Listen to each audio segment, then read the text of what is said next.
Third-party House Leader.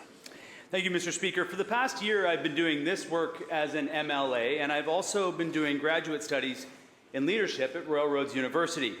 I wrote a paper recently focused on power and our relationship as MLAs to power. Think of all the ways that you intersect with power. It was a profound experience for me to think on this, and the ceremonial mace was a central feature of the work that I did.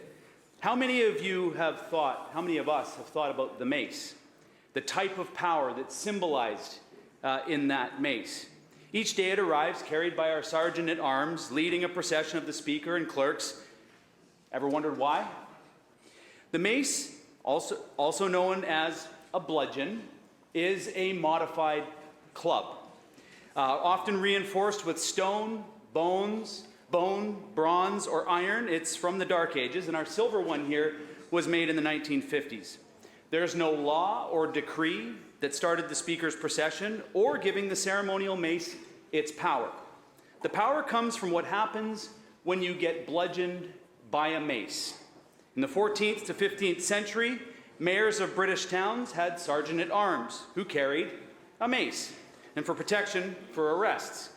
It was also the sergeant's standard weapon of choice at the time.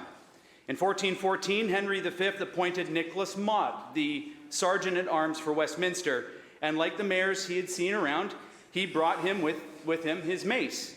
Interesting, the Speaker at the time was simply just the mouthpiece of the Commons. I'm sorry, Mr. Speaker.